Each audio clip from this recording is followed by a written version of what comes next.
olvidado. Bueno, espera, que yo tenía mi mini torpedo por acá. Para... Bueno, perfecto. Lo que tenemos para el día de hoy con la doctora Zaida Franco, que es doctora en Educación y Sociedad por la Universidad de Barcelona, es primero que todo presentar su libro que acaba de lanzar, que es el libro Acariciando el cielo a través de mis sueños, donde nos pueda comentar este libro más bien que es autobiográfico, pero también que se extiende a las diversas expresiones de movilidad humana dentro del mundo y también poder vincularlo con una investigación que ella nos presentó, que es colectivizando las estrategias de resistencia del colectivo migrante en Europa, lo cual está bastante vinculado a lo que nosotros trabajamos en nuestro núcleo, con el tema de migraciones y sus representaciones sociales. Entonces, en nombre de todo el núcleo Grietas, le quería dar la bienvenida también y darle el espacio que es de usted, donde nos pueda presentar su libro y también eh, estos hallazgos también que no había comentado de la investigación. Ujú. Muy buenas tardes, muchísimas gracias por la apertura. Estoy muy contenta de estar en Santiago de Chile. Es la primera vez, por tanto, la alegría y el entusiasmo pues es muy profundo. Y bueno, comentarles de que el libro es, como bien decía la compañera Maite, es un ensayo, es un libro autobiográfico en el que narro mi trayectoria migratoria, se podría decir como un caso de éxito. ¿Por qué como un caso de éxito? Porque a lo largo de ese caminar, a lo largo de mi proyecto migratorio, pude romper el techo de cristal y pude salir de los nichos laborales o de los clásicos nichos laborales, como se conocen en el ámbito sociológico. Y, y ese romper, ¿no? Ese romper con el techo de cristal me hizo aplicar una movilidad laboral y profesional, se podría decir, en el ámbito más intelectual, cosa que no pasa con la comunidad migrante, porque la mayoría, más del 80% ¿no? de mujeres, porque la migración está muy feminizada, somos mujeres las que por tendencia migramos, y este por 80%, y manejo estos datos producto de los resultados de mi tesis doctoral, en el que descubrí, y uno de mis hallazgos fue que la mayoría, incluso más del 80%, me atrevería a decir, que trabajamos en sectores poco valorados socialmente. Y es difícil para que un migrante pueda dedicarse a otra cosa que no sean esos trabajos tan explotados. Es muy complicado porque intersecciona con muchos factores. Entre ellos, por ejemplo, están las cargas familiares. ¿Qué quiero decir con esto? Muchas de las mujeres migradas, no solo en España, sino también en muchos países de Europa. Y afirmo esto porque he estado visitando muchos países de Europa como Bélgica, he estado en Suecia, he estado en Alemania, he estado en Italia. He visto que esta radiografía se repite con bastante afluencia, precisamente porque muchas son jefas de hogar estas mujeres, y por tanto aplican una maternidad transnacional. ¿Qué quiere decir una maternidad transnacional? Son mujeres que educan a distancia, apoyándose obviamente ¿no? en las redes sociales como WhatsApp, entre otras plataformas. Entonces, muchas de estas mujeres, incluso en su proyecto migratorio, pasaron por divorcios, separaciones de sus parejas. Por tanto, son mujeres que se han hecho cargo, ¿no? de toda la crianza de todos sus hijos. Y muchas de estas mujeres también tienen un núcleo familiar en su ciudad natal o en el lugar de origen. Y también muchas de estas mujeres han rehecho sus vidas y tienen otra segunda familia en la sociedad de acogida. Entonces tiene como dos frentes. Entonces para una mujer es muy complicado poder cubrir estas necesidades básicas, ¿no? tanto en el lugar de origen como en la sociedad de acogida. Lo cual yo creo que es uno de los problemas más como que el foco para que de alguna manera estas mujeres puedan dedicarse o puedan emprender o puedan descubrir otros itinerarios formativos o laborales, pues está condicionado por este factor, ¿no? Es como un elemento que hace como la columna vertebral a todas las mujeres que migramos. Entonces, ante esta situación, ¿no? De incluso de opresión, porque en el caso del colectivo migrante hay muchos ejes de opresión que se aplican, ¿no? Por ejemplo, está la discriminación, está el racismo, pero también, cuando hablo de racismo, también me refiero a los diferentes tipos de racismo. Uno de ellos también es el racismo institucional, ¿no? Me refiero a los diferentes filtros que se aplican, ¿no? En las diferentes instituciones en España o en Europa, y que de alguna manera eso también condiciona para que nosotras podamos seguir desempeñándonos en esos sectores tan explotados, porque esa es eso es una gran realidad. Muchas de las mujeres ante estas necesidades, ¿no? Ante estas cargas, aceptan todo tipo de condiciones y muchas veces no son conscientes de cuáles son sus derechos. Entonces, encima también ahí hay que añadirle, ¿no? Por ejemplo, los discursos de odio que se van fortaleciendo, que se van promoviendo también desde diferentes organismos, sobre todo a nivel político, pues desde la ultraderecha, como bien saben ustedes allá en Europa, hay un boom, ¿no? Hay un boom de partidos de la ultraderecha que constantemente también nos van criminalizando y ahí también se va tejiendo como una serie, un abanico amplio de prejuicios y sesgos hacia la comunidad migrante. Entonces, ante esas diversas necesidades vinculado con mi vivencia como mujer migrada y racializada, decidí realizar una investigación en profundidad y mi tesis doctoral titula La integración de las mujeres bolivianas en Barcelona.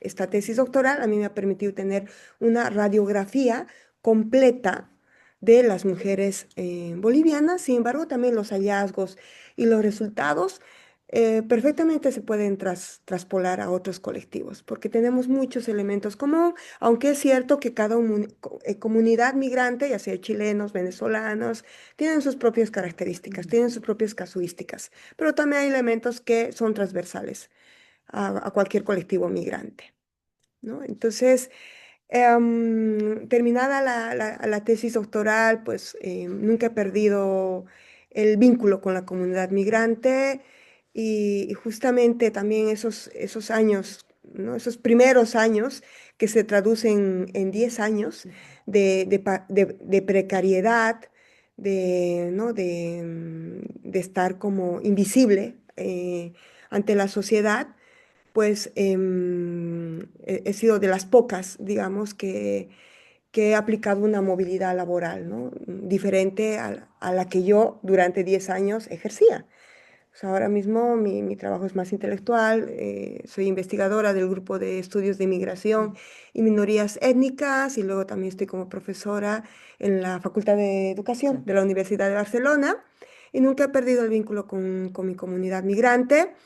Y ahí también nació mi activismo, justamente el hecho de trabajar como empleada de hogar, limpiando casas o el estar al cuidado de las personas de la tercera edad. Ahí se fortaleció esta vocación de servicio y esta empatía por los colectivos vulnerables y sobre todo por las mujeres migradas. Y acabado el doctorado, pues sentí la necesidad de poder volcar todas esas vivencias, todas esas experiencias, también un poco para decolonizar el conocimiento, ¿no? O sea, porque a veces hay premisas que deslegitimizan el conocimiento y el pensamiento sur. Entonces es como que también dar, ¿no? Rescatar y poner en el foco la cosmovisión andina, ¿no? Que es parte de mi vida y en que yo me reconozco. Entonces, fue ahí cuando nació la idea de poder materializarlo en un libro autobiográfico, porque también a raíz de una investigación online vi que había un nicho. Sé que hay muchos artículos y muchos libros, etcétera, etcétera, que hablan de migración, pero no encontré una historia de una mujer migrada. Entonces yo vi, hay una posibilidad, ahí vi una alternativa y fue ahí que me impulsó para escribir mi autobiografía. Obviamente que tampoco fue fácil porque pasé por el síndrome de la impostora, ¿no? Nadie nos ha enseñado a liderar, entonces estaba llena de inseguridades, de muchos miedos, sobre todo el miedo a la crítica, el miedo a la crítica. Pero después de un trabajo interno, pasando ese proceso, dije, me voy a lanzar y es un libro que está teniendo muy buena acogida porque combina dos cosas. Hay un primer bloque que es es más vivencial, narro mi vida desde, ¿no? Por etapas, todo mi ciclo vital. Hablo de mi infancia, hablo de mi adolescencia, hablo de mi juventud, compaginada con maternidad temprana, porque cuando yo estaba estudiando ciencias de la educación, a los 20 años fui madre, pero no fue impedimento para terminar la carrera. Es más, yo iba con mi niño pequeño a pasar clases. Y como era una buena estudiante, pues también tenía la empatía y el apoyo de los profesores y de los compañeros de la Universidad de Mayor de San Simón, que es una de las universidades también reconocidas a nivel de Latinoamérica. Y luego el segundo bloque es un poco más teórico porque cojo el modelo de integración, que fue mi aporte científico en la tesis doctoral, que engloba varios elementos, ¿no? Y estos elementos pueden favorecer y pueden dificultar los procesos de integración de las mujeres o del colectivo migrante, y entre ellos está la participación, está la familia, está la formación, está el sentimiento de identidad, están las competencias y está la identidad, ¿no? Son estos elementos que de alguna manera tienen una doble funcionalidad. Solamente por poner un ejemplo. Por ejemplo, en el caso de la familia, tiene una connotación positiva. Por ejemplo, cuando una mujer tiene a los hijos residiendo en la sociedad de acogida, va a tener la facilidad de poder hacer un vínculo con la escuela, con el entorno, con los profesores, y de alguna manera también va a aumentar su capital social. Pero si es una mujer que no tiene los hijos y que bueno, que en la mayoría es así, son mujeres que están solas, pues hay una tendencia alta de aislarse socialmente. Entonces son mujeres que trabajan 24/7 y son mujeres que al día de hoy presentan problemas físicos, problemas emocionales, está el sentimiento de culpabilidad, están depresiones crónicas, etcétera, etcétera. Entonces, esa es la segunda parte de mi libro. Entonces, aplico este modelo de integración y lo aplico en mi historia migratoria. Entonces, yo creo que eso le hace interesante a mi libro. Es un libro que está teniendo muy buena acogida y al final el libro en realidad es una herramienta para problematizar y hablar de la migración y también para poder disminuir aquellos sesgos, aquellas etiquetas, aquellos prejuicios, estigmas que aquejan a la comunidad migrante. Es para romper un poco y transgredir e interpelar e incidir, ¿no? Y trabajar también el concepto de que sí se puede y también compartir un mensaje de esperanza con toda la comunidad migrante, porque los primeros años son muy complicados para cualquier persona, para cualquier persona, y más cuando son personas que migran por motivos económicos, que fue mi caso. ¿No? Mi caso fue ese. El primer motivo fue económico. Sin embargo, obviamente que como todas las personas pagamos un derecho de piso, yo también, mi peaje se traduce en 10 años, se dicen pocos, pero fueron muchísimos, pero también esos 10 años de precariedad, de racismo, de discriminación, también me han empoderado y también me han hecho una persona muy, muy resiliente. Y fue también a raíz, y justamente el libro ha tenido muy buena acogida en Europa. Como les había dicho, he estado en varios países. Entonces yo me dije a mí misma, si un país, ¿no? europeo está abrazando mi historia de superación y está teniendo buena acogida, yo dije, con más razón mis hermanos latinos. Entonces fue por eso que dije, allá me voy a América del Sur, me lancé a la piscina y en ese caminar pues fueron apareciendo, ¿no? Ángeles, para mí son ángeles, pues materializados en personas como tú, María Loreto, como Maite, como Jimena, como Lorena, que también ahora está conectada, que al final también es una manera de poder tejer alianzas y poder, ¿no? Intentar colaborar, porque hay necesidades globales que atañen a toda la sociedad, independientemente de donde seamos, problemas globales como es la violencia de género, que aún sigue en su auge, las desigualdades sociales que también van creciendo, y yo creo que una manera también de poder hacer frente es unirnos y trabajar en red. Y bueno, con este relato, pues acabo. Me gustaría poderlas también escuchar, comentarios, opiniones, etcétera. Gracias. Muchas gracias, Zaida, también. Podríamos abrir un espacio de preguntas. eh, Sí, ya noté bastantes, así, pero doy el espacio a usted Sí, también para antes partir. quería, aprovechar, me olvidó, sí, enseñarles la portada de mi mostrarlo. libro. Está aquí, acariciando el cielo a través de mis sueños. Esta es mi portada. Esta es No lo bajes todavía, voy a sacar una foto ahí. ah, listo. Maite, asómate. Una de las, Esta es una de las playas más bonitas de Barcelona, que es Gavà. Qué linda fotografía esa. Saida, mira, tú hablas de estos 10 años, ya que son hartos años. O Mm, sea, a mí no me queda claro, quizás no escuché bien, pero según cuando tú mandaste el correo y te pusiste en contacto con nosotras, lo que yo entendí es que tú no te fuiste a España a estudiar, sino que tú te fuiste por motivo económico y estando allá te decidiste doctorar.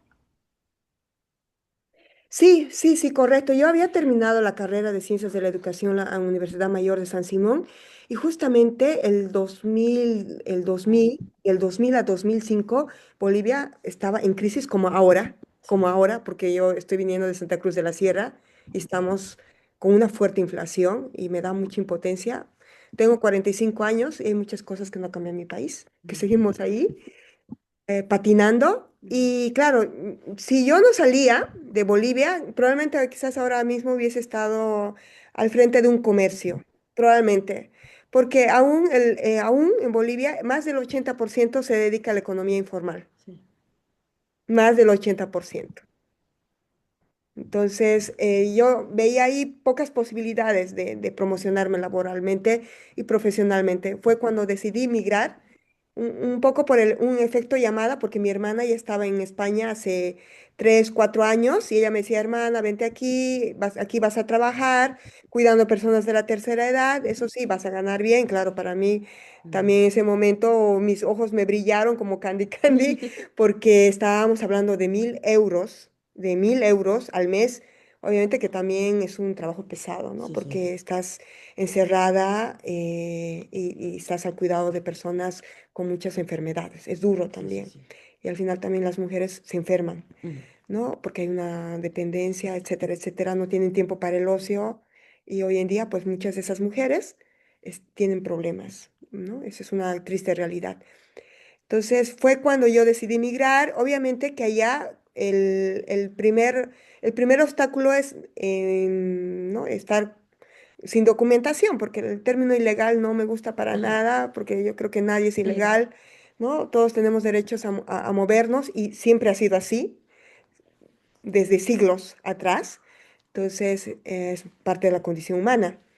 Entonces, yo me asesoré, me participé. Yo creo que uno de los elementos también a mí que me ayudó a romper el techo de cristal fue la participación, porque en mis ratos libres yo siempre intentaba participar de cualquier taller, de cualquier charla, de cualquier conversatorio. Y ese también es un relato que siempre comparto con la comunidad migrante, que intenten informarse, que intenten asesorarse, porque allá también en España, a nivel institucional también hay muchos mecanismos para poder ayudar a estas mujeres. Hay cursos gratuitos, mm, pero es tanta la desinformación, es tanta la desinformación, que muchas a veces por ese desconocimiento pues son explotadas, incluso muchas también sufren abuso mm, sexual, ¿no? Y es la verdad también, y hay que decirlo también, hay que ponerle cuerpo, ¿no? mm, A estas situaciones. Y fue cuando yo fui, en los primeros 3 años me atreví a ir a la Universidad de Barcelona, hablar para ver la posibilidad de homologar mi título y me dijeron que el requisito era tener documentación. Entonces fue uno de los primeros objetivos. Ya tenía como el primer paso para poder homologar el título. Entonces ya tenía una prioridad. Entonces saqué la documentación, me fui a inscribir a la universidad, homologué el título, era de las estudiantes más grandes porque tenía 28 años y la mayoría tenía 23 años. Una anécdota porque allá las carreras son grados, no sé cómo es Acá aquí. también. Bueno, en Bolivia todavía seguimos con licenciatura. Y por ejemplo, en Bolivia, más la tesis o más el trabajo de campo dirigido son 6 años. En cambio, en España son 4 años, más las prácticas. Ahí acaba tu etapa universitaria. Y es por eso que también allá, pues, muy jovencitos, son magísters, ¿no? Y también el doctorado también lo hacen con más corta edad. Entonces, terminé, homologué el título y luego había tanta competitividad porque allá tienen una hoja de vida tan potente y claro, para mí va a ser difícil también poder buscar un hueco para poder ejercer mi profesión. Fue cuando decidí hacer el máster de intervenciones sociales y educativas. Entonces, yo soy especialista en diseñar, intervención, diagnosticar proyectos sociales. Me encantan, siempre me ha gustado. Entonces, y ahí fue donde nació esta aspiración de ser profesora de la universidad, pero también sabía que con un máster iba a ser difícil. Entonces, decidí empezar un doctorado. Claro, quizá es sorprendente cómo lo he logrado, pero yo creo que también en el trasfondo está el apoyo familiar. Entonces yo he contado con esto. También yo creo que también ha sido un elemento que ha influido mucho para yo terminar mis estudios, porque ha sido resultado de un esfuerzo familiar, ¿no? Entonces yo tengo una pareja que siempre me ha apoyado, con el que nos conocimos en Bolivia, Mm, y entonces él también ha hecho de soporte. Entonces, mi caso también un poco dista de la realidad migrante, porque la mayoría son jefas de hogar. La mm, mayoría. Y que sostienen el hogar En en Bolivia vida y y luego en también en España. España. Entonces tienen dos hogares, tienen que mantener dos hogares. mm, Entonces son mujeres que tienen que trabajar en 2 o 3 lugares. Sí. Entonces es difícil para esta mujer, no es desinterés, ¿no? Porque a veces hay también sesgos que nos van atacando, ¿no? Ay, es que ustedes no muestran interés, es que ustedes no quieren integrarse. Obviamente, la integración desde un enriquecimiento mutuo, no, por ejemplo, no hablo de integración desde la asimilación para nada, ¿no? no, Entonces, y yo siempre estoy ahí, ¿no? Como haciendo también contención, les digo, hey, es que esa no es la realidad. No podemos juzgar a las personas. No es que no haya interés, no es que no tengamos competencias. Todas esas mujeres tienen una mochila y primero hay que comer, ¿no? Pero, mm, sin embargo, para no extenderme, María Loreto, hay una luz, hay una luz. Se está viendo procesos de reinvención a nivel de Europa. Son mm, mujeres que con 50 años o con 40 están replanteándose otro itinerario. Pero son mujeres que ya han cumplido con esa su faceta maternal y están realizando cursos específicos para emprender en estética, emprender en peluquería, en poner su propia pastelería, aprovechando también las TICs, ¿no? Creando su propia cuenta en Instagram, también eso está teniendo auge, son espacios emergentes en Europa. Y hay mujeres también que con 50 años están pocas, pero que yo incluso en la universidad he tenido 2 estudiantes de Colombia con 50 años, 55 años, ¿no? Que ya tienen a los hijos criados Claro. y han visto una oportunidad y quieren cumplir con sus sueños y quieren formarse y trabajar en otro ámbito que no sea los cuidados, que no sean como mm. empleada de hogar. Bueno, tú decías de tu magíster, o sea, ahí gastas muy bien con Maite, porque Maite también hace un trabajo con comunidades, así que qué bueno que estén ahí juntas. Hay que Sí, o tener sea, mucha sensibilidad, ¿eh, María Loreto? Bastante. sí, así que yo creo que Maite va a tener que darse una vuelta a Barcelona ahí con Zaida, muy Sí, pronto. ojalá. Pues Sí, por mí encantada, porque yo conozco al tercer sector. Sí, pues No, la el tercer misma. sector son las asociaciones de migrantes. Estamos bastante bien Sí, organizadas allá. qué bueno. Mm. Ahí quería sí, Poli. preguntar a Lorena si es que quiere plantear Mm, Sí. esta consulta. Sí, Bueno, muchas gracias por por todo lo que nos has compartido, Zaida. Una tremenda experiencia y qué bueno que pudiste escribir un libro de manera autobiográfica. Yo eso lo rescato, ¿no? De una manera vivencial, ¿no? De mostrar este proceso que tú has vivido de ser, entre comillas, una migrante normal que va a otro país para buscar mejores horizontes económicos, a convertirte en un activista y luego también, y junto con eso, desarrollar tu carrera académica y lo que eso ha implicado. Entonces, primero, felicitarte por eso y agradecerte por contarnos esa experiencia.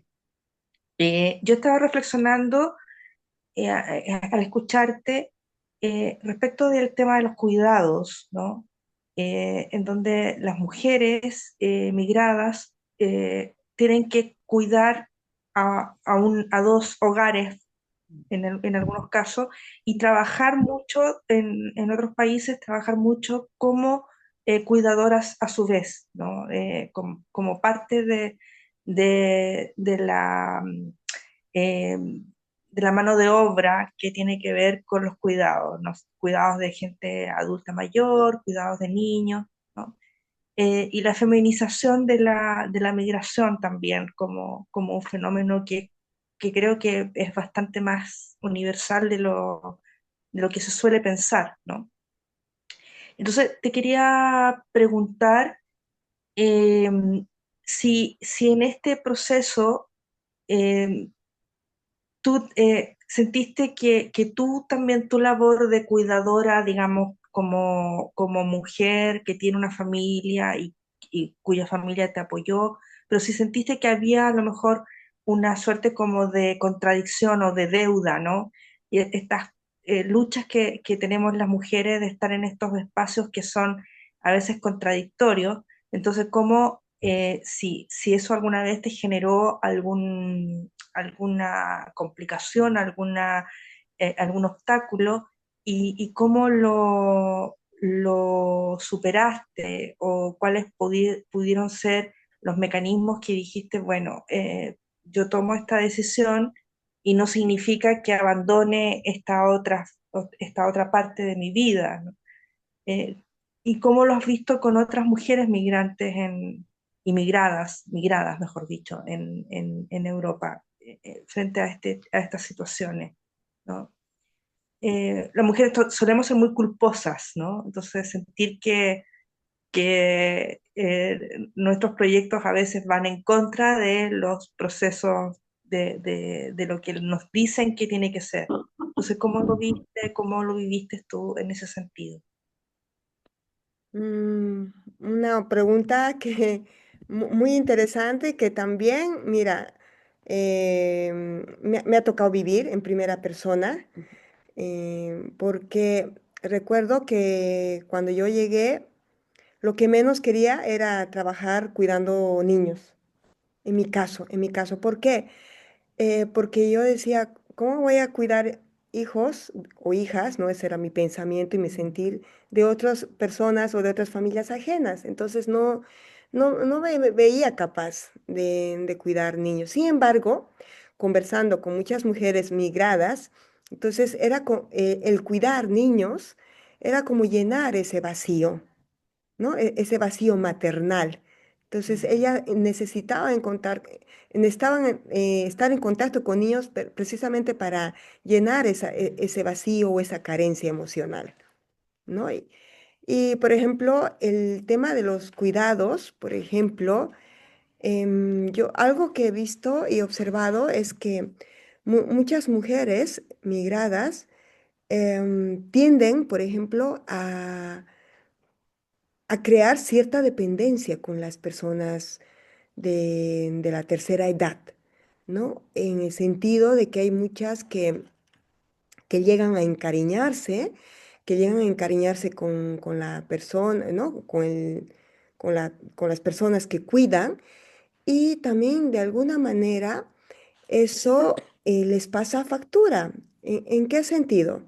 Por ejemplo, hay muchas mujeres que, ¿no? En esa etapa de cuidados, muchos de los abuelitos o las abuelitas también llegan a, ¿no? irse a mejor vida y se quedan, ¿no? Se quedan con una soledad y con una tristeza tremenda, ¿no? Porque ya hay un apego, ya ha habido un apego, ya ha habido un vínculo emocional con estas personas a las que cuidaba. Entonces también sé por muchas conversaciones que he tenido con mujeres migradas que incluso les cuesta un poco también gestionar, ¿no? Esta pérdida, ¿no? de la persona con la que vivían muchísimos años.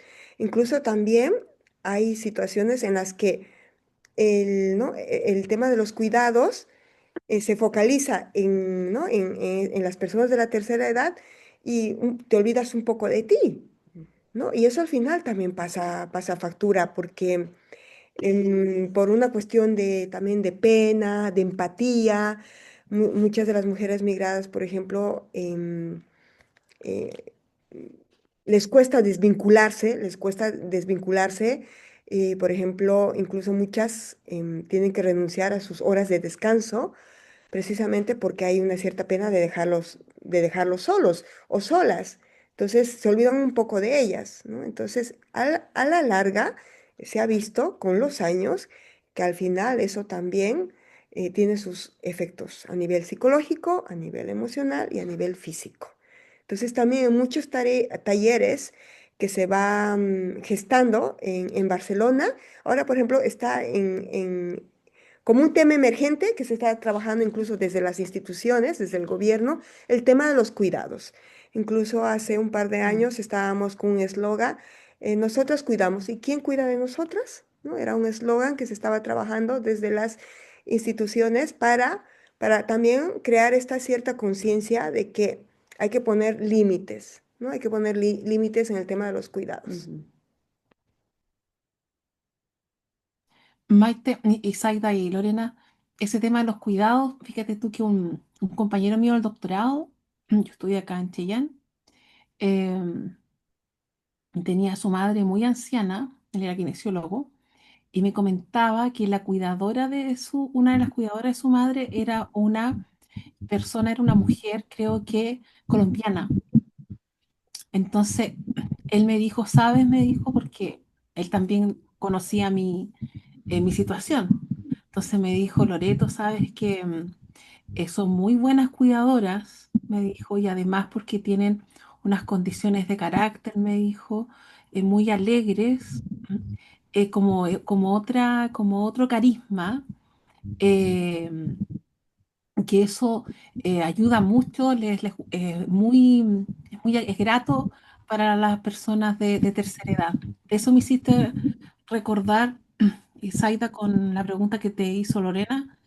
Fíjate, se da eso aquí también, de que las mujeres migradas, miran, yo no sé si esas personas tienen algún estudio quizá de origen o de enfermería o de técnico en enfermería, TENS, que le llamamos en Chile, no lo sé, ¿ya? O puede ser una persona como nosotras, con una profesión, ¿cierto? A lo mejor profesora, qué sé yo, y que descubren ese nicho aquí en Chile. Ya tú sabes que Chile, no sé cómo es la situación en Bolivia, lo desconozco, es una sociedad que está envejeciendo. Ya el último censo del año pasado lo confirmó, ¿ya? Y a propósito de la migración, ¿no?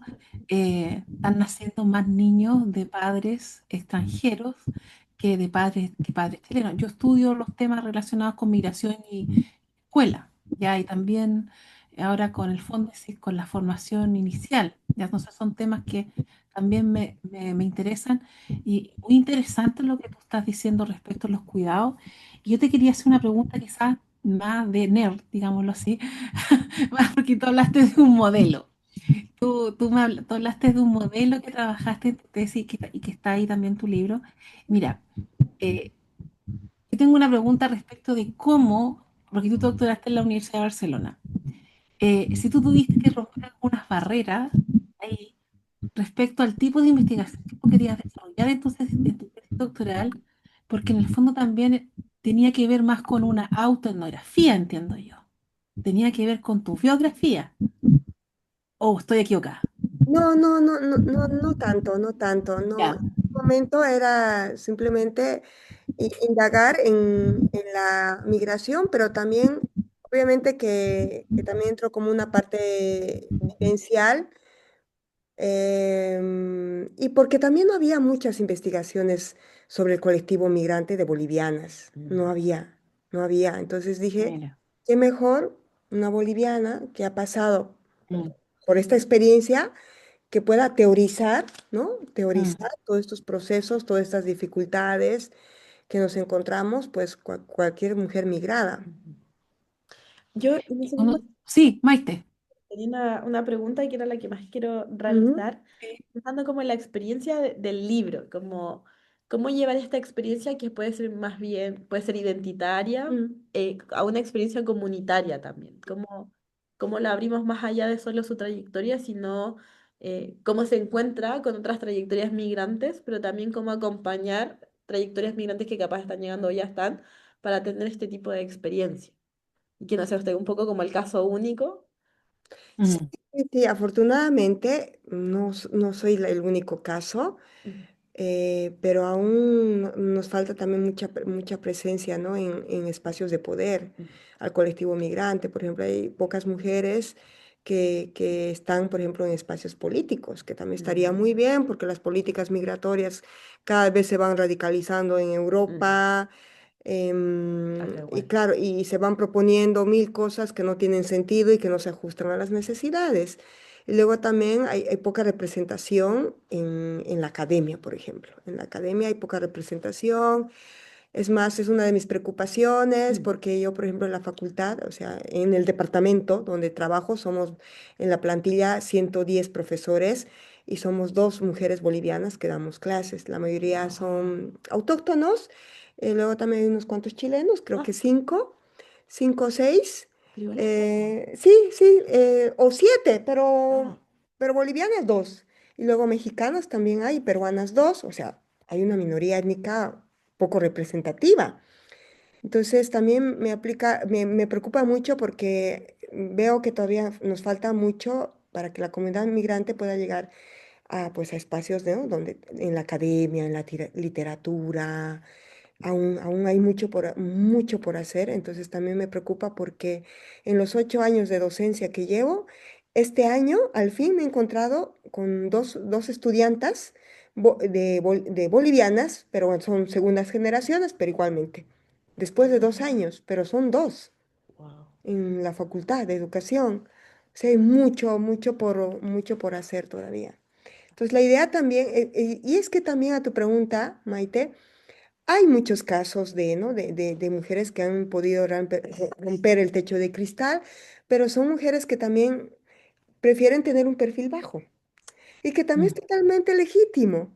Mm, En cambio, yo ya me he puesto un poco en el foco y tampoco es fácil. no, No es mm. fácil, no No, es no es fácil fácil. porque en ese caminar ya llegas también a ser como un cierto personaje público, en cualquier lugar ya te identifican, entonces es mm, complicado, pero me puede más mi vocación de servicio, porque yo vengo también de un pueblo muy humilde de Bolivia y siempre he trabajado, por ejemplo, mi primera experiencia en el ámbito de la educación es la educación popular.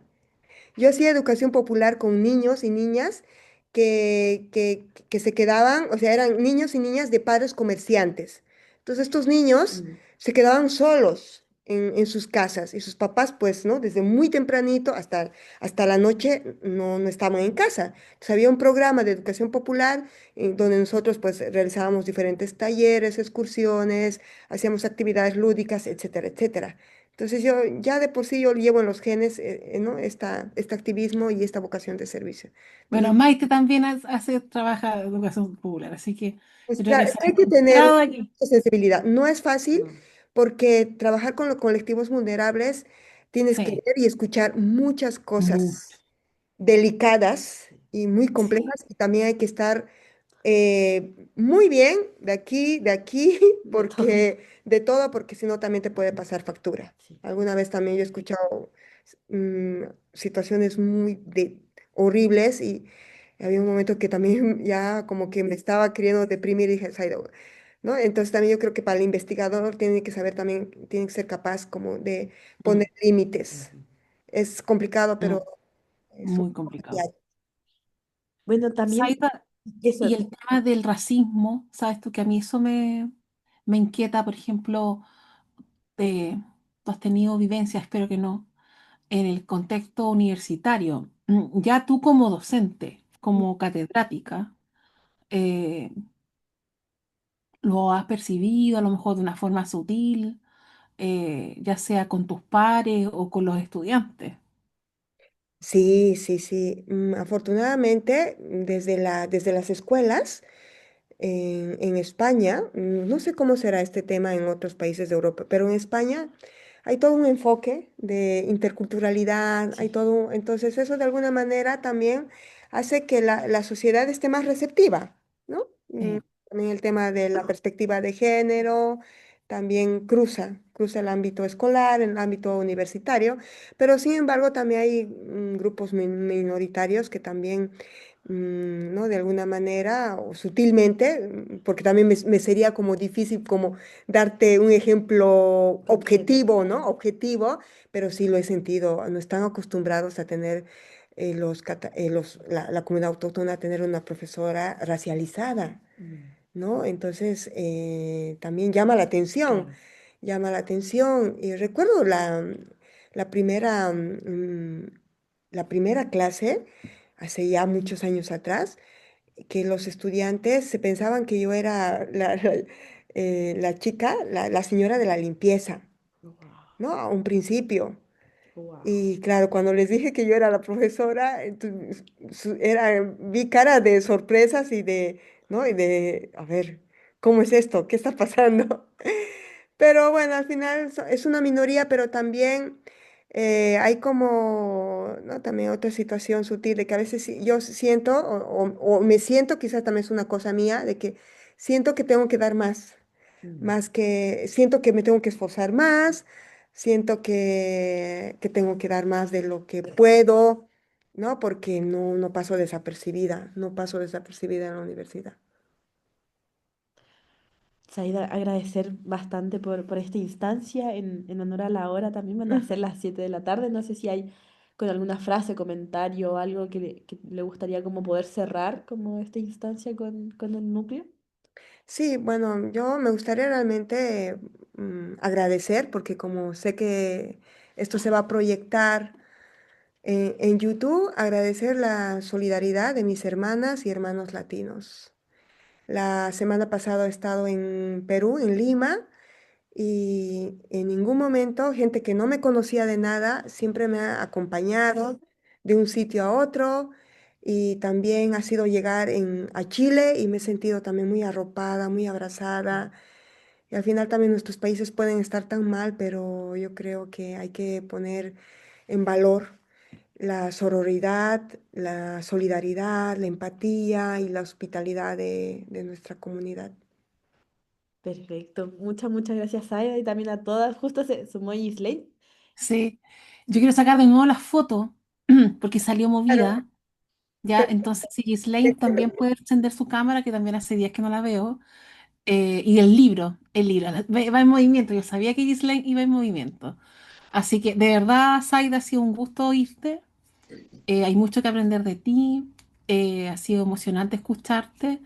Eh, Me alegra que se hayan conocido en persona con Maite, porque ella es una de nuestras, ya es magíster, ya está en el equipo de investigador en formación. Ghislaine está en segundo o primero, no, segundo de educación parvularia en la Chile. Así que de verdad, Lorena está en el doctorado. Así que de verdad, Zaida, es un gusto conocerte. Ya, eso quiero que gracias. te vayas contenta con eso. Y ahora tenemos que adecuarnos a estas hibrideces, ¿no? Esto que ustedes están allá, yo estoy en el movimiento, yo estoy acá en el sur de Chile. Así que muchas gracias por tu tiempo, por estos puentes que se tejieron también con unos conocidas mías, que increíble lo que es LinkedIn, así fue. Así que gracias también a Maite por toda su organización, por su acogida. También está Cara Jimena, que se reunió, Jimena Súa, que se reunió con usted. Yo sé que también Matías. estaba también involucrado con la actividad. Así que muchas gracias. Voy a tomar ahí con tu libro la fotografía porque tú sabes que tenemos nuestras redes. Así que vamos a tener esos registros para que puedas mostrar la portada de tu libro, que Ujú. es tan bonita esa portada. Así que ahora, hoy está este computador, estoy media fuera de juego estos días, y por eso que estoy un poco ñurda con el computador. A ver, ahora sí resulta. Ya, ahora sí. Uno, dos y tres. Ahí sí. Ahí Ay, sí, ahí quedó bien la foto. Así que ahora vamos a cortar la grabación que va a ser subida a nuestras redes de Grietas